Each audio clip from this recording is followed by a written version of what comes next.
মেরাজের 14টি শিক্ষার ভিতরে 1 থেকে 2টা বলার চেষ্টা করব ইনশাআল্লাহ। সম্মানিত ভাইরা আমার, মেরাজের 14টা শিক্ষার একেবারে প্রথম শিক্ষা হলো আল্লাহ ছাড়া কারোর ইবাদত করা যাবে না। ইবাদত করতে হবে কার? আল্লাহ পাকের। আল্লাহ রাব্বুল আলামিন কোরআনুল কারীমের ভিতরে বলেছেন, ওয়া মা খালাকুতুল জিন্না ওয়াল ইনস ইল্লা লিয়াবুদুন। আল্লাহ রাব্বুল আলামিন বলছে, দুনিয়ার মানুষ সব এই পৃথিবীতে মানুষ আর জিনকে একমাত্র আমার ইবাদতের জন্য বানাইছি। বলেন সুবহানাল্লাহ। ইবাদত করতে হবে কার? এই যে আজকে কোরআনুল কারীম শোনার জন্য এই জায়গায় বসে গেছি, আমার ভাইরা এই জায়গায় শুধু আমরা আছি তা নয়।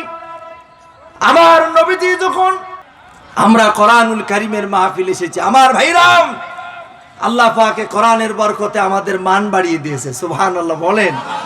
কোরআনের বরকতে আল্লাহ পাক মান বাড়িয়ে দিয়েছেন।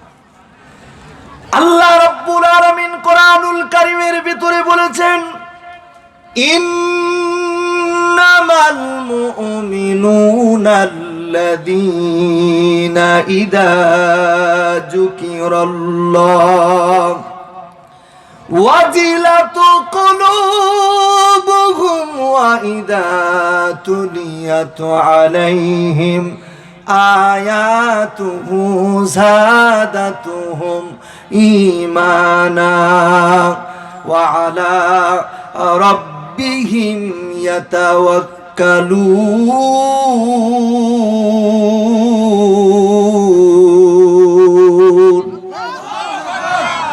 আল্লাহ রাব্বুল আলামিন কোরআনুল কারীমের ভিতরে বলেছেন, মুমিনদের সামনে যখন আল্লাহর আয়াতগুলি যখন তেলাওয়াত করা হয়, বলে আল্লাহ পাক ওই মুমিনদের ঈমানগুলি বাড়ায় দেয়। সুবহানাল্লাহ বলে। এজন্য কোরআনের কথা শুনলে ঈমানদারের ঈমান বাড়ে। আল্লাহর কথা বললে মুমিনরা খুশি হয়, কিন্তু শয়তান বেজার হয়। কথা বলেন ঠিক কিনা বলেন। আর ওই শয়তানের দলে যারা আছে তারাও বেজার হয়। কথা বলেন ঠিক কিনা বলেন। সম্মানিত ভাইরা আমার যেহেতু সময় কম, আমি আজকে ভূমিকা নেব না, একেবারেই বাদ। অল্প সময়, আসলে আলোচনা করার সময়ও হবে না। আমি মেরাজের সূরাতুল বনী ইসরাইল থেকে একেবারে আয়াতের প্রথম অংশ তেলাওয়াত করেছি। আমার ভাইরা, আসলে মেরাজের ব্যাপক শিক্ষা। এই মেরাজের মাস চলতেছে, আপনারা জানেন তো। আমার ভাইরা, আজকের এই মেরাজের মাস থেকে আপনাদেরকে আমি একটা পয়েন্ট শোনাবো। কয়টা পয়েন্ট? মেরাজের 14টি শিক্ষার ভিতরে 1 থেকে 2টা বলার চেষ্টা করব ইনশাআল্লাহ। সম্মানিত ভাইরা আমার, মেরাজের 14টা শিক্ষার একেবারে প্রথম শিক্ষা হলো আল্লাহ ছাড়া কারোর ইবাদত করা যাবে না। ইবাদত করতে হবে কার? আল্লাহ পাকের। আল্লাহ রাব্বুল আলামিন কোরআনুল কারীমের ভিতরে বলেছেন, ওয়া মা খালাকুতুল জিন্না ওয়াল ইনস ইল্লা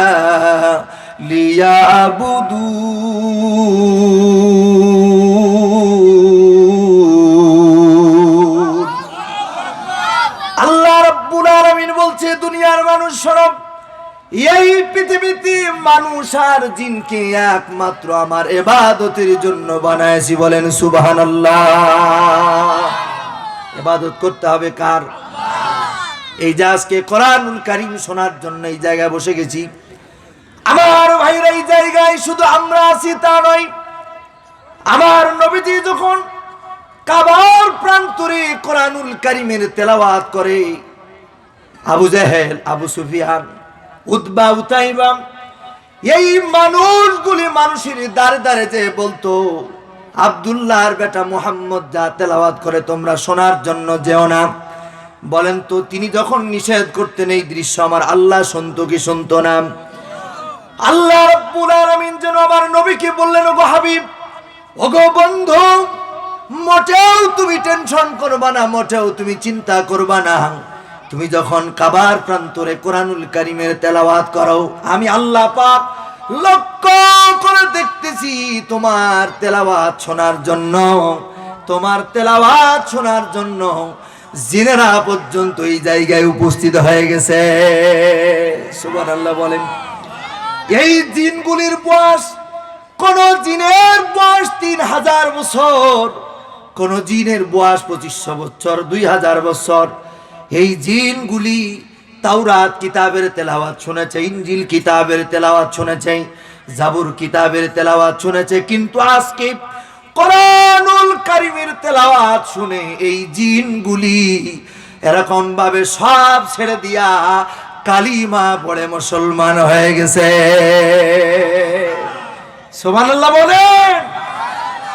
এজন্য আমার ভাইরা, এই জায়গায় শুধু আমরা আছি তা না, আমাদের সাথে আছে কি জিনেরা পর্যন্ত কোরআন শোনার জন্য উপস্থিত হয়ে গেছে। সুবহানাল্লাহ। আমার ভাইরা, তাহলে মেরাজের প্রথম নম্বর শিক্ষা হলো আল্লাহ ছাড়া কারোর কাছে কারোর ইবাদত করা যাবে না। এই ইবাদত আমরা শুধু নামাজ, শুধু রোজা, শুধু হজ, যাকাত এর মধ্যে সীমাবদ্ধ রেখেছি।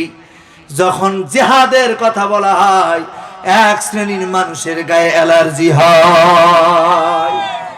কথা বলেন ঠিক কিনা বলেন। আমার ভাইরা, শুধুমাত্র নামাজ, শুধুমাত্র রোজা, হজের ভিতরে ইবাদত সীমাবদ্ধ রাখলে হবে না। মানুষের জীবনের শুরু থেকে শেষ পর্যন্ত সব জায়গায় ইবাদত হবে আল্লাহর। কথা বলেন ঠিক কিনা বলেন। সম্মানিত ভাইরা আমার, আমরা কিছু মানুষ আবার শুধুমাত্র ওই নামাজ, ওই তাসবিহ, তাহলিল এগুলো কি আমি ইবাদত মনে করি, কিন্তু না। আমার ভাইরা আমার, ব্যক্তি, পরিবার, সমাজ সব জায়গায় আল্লাহর ইবাদত আছে না নাই? আল্লাহ রাব্বুল আলামিন কোরআনুল কারীমের ভিতরে বলেছেন, ফাযকুরুনি আযকুরুকুম ওয়াশকুরুলি ওয়ালা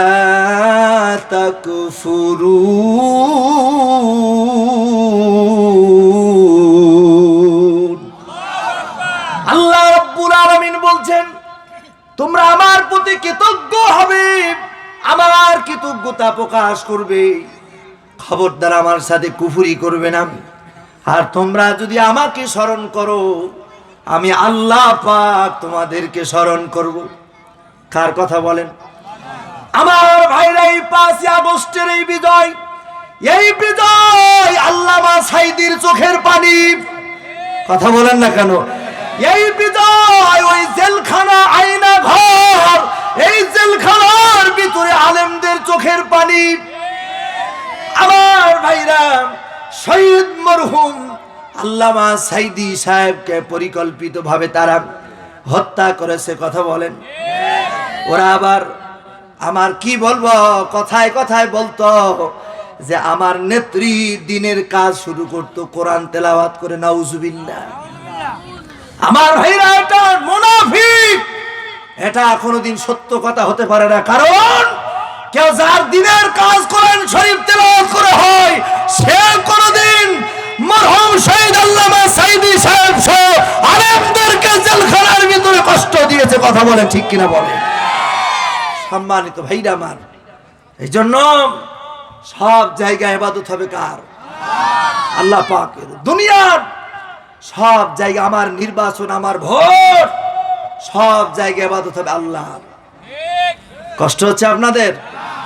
আমি আপনাদেরকে বলি, আমার ভাইরা, আগামীর বাংলাদেশ হবে কোরআনের বাংলাদেশ, আগামীর পার্লামেন্ট হবে কোরআনের পার্লামেন্ট। আমরা বহু কিছু দেখেছি, এক পেতনির বাচ্চা সামসিকা চলে গেছে, এই বাংলার কোন ডালে আর সামসিকার হুতুম পেঁচা ওই বাদুরের জাতেরা যেন বসতে না পারে, সতর্ক হতে হবে। কথা বলেন ঠিক কিনা বলে। অনেকেই বলবেন, হুজুর সামসিকা, হুতুম পেঁচার বাদুর বলেন কেন? আমি বলে এই জন্যই বলি সামচিকা হুতুম পেশা বাদুর এরা দিনের বেলায় দেখে না, রাতে দেখে। গত 16টি বছর এই জালেমেরা এরা দিনের বেলায় দেখে নাই, রাতে রাজারে দেখেছে, ভোট চুরি করেছে। কথা বলেন ঠিক কিনা বলে? এবং জনগণের টাকা মেরে কারি কারি টাকা নিয়ে বিদেশে বেগম পাড়া বানাইছে। আমার ভাইরা, এই জন্য কষ্ট হচ্ছে নাকি আপনাদের? বেজার হচ্ছেন নাকি? এই জন্য এক চামচিকার বাদুর চলে গেছে, আর কোন চামচিকার ওই পেতনির বাচ্চা যেন আর এই বাংলার জমিনের কোন ডালে বসে এই দেশটাকে নষ্ট না করতে পারে। কথা বলেন ঠিক কিনা বলেন? কারণ একজনা খেয়ে গেছে, আর একজন খাওয়ার জন্য প্রস্তুত হচ্ছে। এই জন্য খুব সাবধান হতে হবে। কোরআনের সাথে আমাদের শত্রুতা আছে। কোরআন দিয়ে ব্যক্তি চলবে, পরিবার চলবে, সমাজ চলবে, রাষ্ট্র চলবে, সব কোরআন দিয়ে চলবে। আপনারা চান কি চান না? কারা কারা চান? দুই হাত তুলে দেখান তো দেখি। লিল্লাহে তাকবীর। আল্লাহ কবুল করুক। আমি বলি ভাইরা আমার, আপনি ওই নেতার পিছনে ছুটবেন, ওই দলের পিছনে যাবেন যেই দলের পিছনে গেলে স্লোগান দেওয়া যায় আমার নেতা, তোমার নেতা, বিশ্বনবী মোস্তফা। কথা বলেন ঠিক কিনা বলেন? এমন দলের পিছনে যাবেন না যেই দলের পিছনে গেলে নারায়ে তাকবীর আল্লাহু আকবার বলা যায় না। এমন দলের পিছনে যে না জীবনটা বরবাদ হয়ে যাবে। কথা বলেন ঠিক কিনা? কষ্ট হচ্ছে নাকি আপনাদের? আমার ভাইরা খুব ভালো করে খেয়াল করুন। তাহলে আল্লাহ ছাড়া এই দুনিয়ায় কারুর ইবাদত করা যাবে না। সম্মানিত ভাইরা আমার, খুব ভালো করে বুঝুন। এই দুনিয়াতে যুগে যুগে এরকম ভাবে জীবন দিয়েছে, তবু বাতিলের কাছে মাথা নত করে না। কথা বলেন ঠিক কিনা বলেন? সম্মানিত ভাইরা আমার, শহীদ মরহুম আল্লামা সাইদি সাহেবকে অনেক প্রস্তাব দিয়েছিল যে তুমি এই দলটা ছেড়ে দাও, এই দলটা যদি ছেড়ে দাও তাহলে তোমাকে অনেক কিছু দেয়া হবে, কিন্তু তিনি বাতিলের কাছে মাথা নত করে নাই। সম্মানিত ভাইরা আমার, শুধু তাই নয়, এই শিক্ষাগুলি সাহাবীদের জীবন থেকেও নেওয়া দরকার। সম্মানিত মা ভাইরা আমার, হযরতে আব্দুল্লাহ ইবনে হুযায়ফা রোম পারস্যের বাদশার কাছে যখন ধরা খেয়ে গেল, তিনার বাহিনী নিয়ে যখন আব্দুল্লাহ ইবনে হুযায়ফা ধরা খেয়ে গেল, আব্দুল্লাহ ইবনে হুযায়ফাকে বলে, শোনো, তুমি যদি আব্দুল্লাহর বেটা মুহাম্মদ তার দিন ছেড়ে তুমি যদি খ্রিস্টান ধর্ম গ্রহণ করো, তাহলে তোমাকে আমার এই রাজ্যের অর্ধেক সম্পত্তির মালিক বানায় দিব। এরপর আব্দুল্লাহ ইবনে হুযায়ফাকে বলে, শুধু তাই নয়, আমার একটা সুন্দরী রূপবতী মেয়ে আছে, এই মেয়েটা কি তোমার সাথে বিবাহ দেব। হযরতে আব্দুল্লাহ ইবনে হুযায়ফাকে এইরকম বড় বড় প্রস্তাব দেওয়া হয়। আব্দুল্লাহ ইবনে হুযায়ফা বলে, সারা পৃথিবীটা যদি স্বর্ণ বানা যদি আমার হাতে তুলে দেওয়া হয়, তবে আব্দুল্লাহর বেটা মুহাম্মদের কালিমা ছাড়ব না। সুবহানাল্লাহ বলেন। আমার ভাইরা, আব্দুল্লাহ ইবনে হুযায়ফাকে শেষ পর্যন্ত তারা ওই রোমের বাদশা বলে, শোনো, আব্দুল্লাহ ইবনে হুযায়ফার চেহারাটা ছিল সুন্দর, কয় তুমি যদি আমার এই কপালের উপরে যদি একটা চুমু দাও, তাহলে তুমি সহ এরকম ভাবে তোমার সৈন্যবাহিনী সব ছেড়ে দেব। আব্দুল্লাহ ইবনে হুযায়ফা কোনো মতেই দিন ছাড়ে নাই। ওই রোমের বাদশা আব্দুল্লাহ ইবনে হুযায়ফাকে দিন থেকে দূরে রাখার জন্য এরকম ভাবে তার উজির সাহেব তার সৈন্যবাহিনীদের বলে, তেল জ্বালাও, তেল। 7 দিন পর্যন্ত তেল জ্বালায়া এই তেলের ভিতরে আব্দুল্লাহ ইবনে হুযায়ফার সামনে একজন তার এরকম ভাবে দ্বীনি ভাই তার একজন ভাইকে ওই তেলের ভিতরে ফেলে দেয়, আর বলে, আব্দুল্লাহ ইবনে হুযায়ফা, তুমিও যদি না ছেড়ে দাও, আমাদের ধর্ম খ্রিস্টান ধর্ম যদি গ্রহণ না করো, তোমার এই অবস্থা এরকমই হবে। নাউজুবিল্লাহ। সম্মানিত ভাইরা আমার, আব্দুল্লাহ ইবনে হুযায়ফা যখন ওই তেলের ভিতরে তার একজন ভাইকে যখন ফেলে দেওয়া হয়, আব্দুল্লাহ ইবনে হুযায়ফা এরকম ভাবে ওই ভাইয়ের দিকে তাকায়া মুস্কি মুস্কি হাসে। সুবহানাল্লাহ। কারণ মোমেনরা জীবন দিতে দেরি হয়, জান্নাতে যেতে দেরি হয় না। সুবহানাল্লাহ বলেন। মরতে দেরি হয়, এবারে দুনিয়া ওপারে জান্নাত। সুবহানাল্লাহ বলেন। এজন্য আল্লাহর জন্য আমরা জীবন দিতে প্রস্তুত। কথা বলে ঠিক কিনা? 5 আগস্ট একটি যুদ্ধ করেছি আমরা, আবার প্রয়োজন হলে মাথার মধ্যে কাফন বেঁধে ময়দানে নামবো, তবেই বাংলার জমিনে আল কোরআনের সমাজ, আল কোরআনের দেশ করতে চাই আমরা। কথা বলে ঠিক কিনা বলে? সম্মানিত ভাইরা আমার, আব্দুল্লাহ ইবনে হুযায়ফাকে শত চেষ্টা করেও দিন থেকে এক পাও সরাতে পারে না। কারণ মোমেনরা জীবন দিতে জানে। কথা বলেন ঠিক কিনা? জীবন দিতে মোটেও ভয় পায় না। শেষ পর্যন্ত আব্দুল্লাহ ইবনে হুযায়ফার চেহারা ছিল সুন্দর। কি ছিল? চেহারা ছিল সুন্দর। একজন উজির সাহেব বলছে যে, বাদশা হুজুর, আপনি আমাকে এই যুবককে দিয়ে দিন, এই যুবকের দিন থেকে সরানোর দায়িত্ব আমার।